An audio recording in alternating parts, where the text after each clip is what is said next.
لا إله إلا الله محمد رسول الله.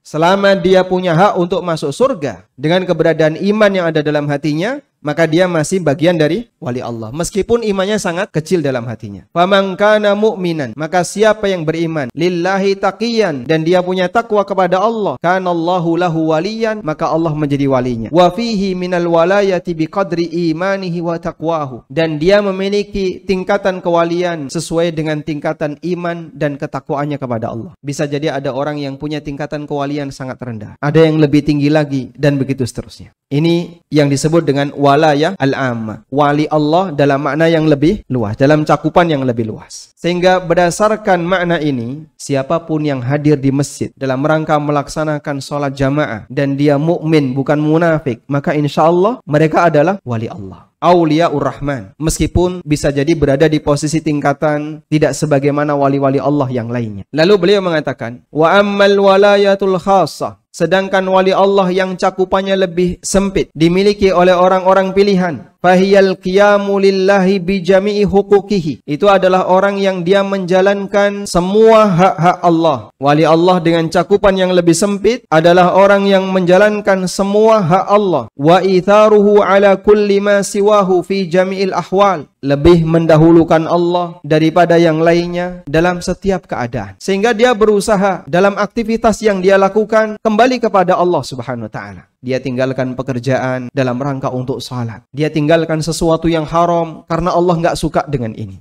Dia tinggalkan pekerjaan yang bermasalah karena ini dilarang oleh aturan Allah. Lebih mendahulukan Allah daripada kepentingan pribadinya. Kalaupun ada benturan antara keinginan keluarga dengan aturan syariat, dia lebih milih aturan syariat. Semakin kuat usaha seorang hamba untuk mendekat kepada Allah dengan lebih mengedepankan Allah daripada yang lainnya, maka itu semakin meningkatkan derajat kewaliannya di hadapan Allah Subhanahu wa taala. Saya akan menyebutkan tentang perbedaan derajat wali dengan derajat kenabian. Karena ada sebagian orang yang punya anggapan bahwa wali derajatnya lebih tinggi dibandingkan nabi.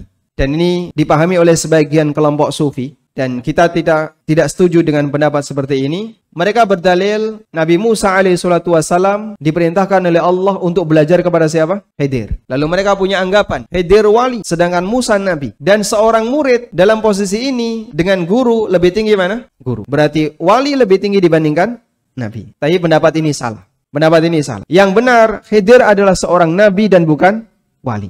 Apa dalilnya? Di surat Al-Kahfi Allah Subhanahu wa taala menceritakan, pada waktu Khidir selesai melakukan berbagai macam tindakan yang itu diingkari oleh Musa alaihissalatu wassalam, lalu Khidir memberikan penjelasan.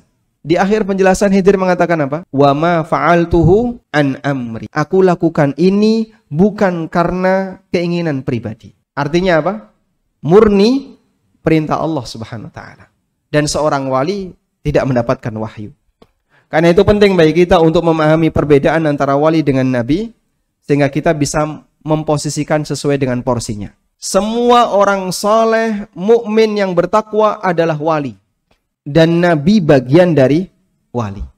Paham ya? Nabi bagian dari wali Allah. Bahkan nabi adalah wali Allah yang tingkatannya paling tinggi.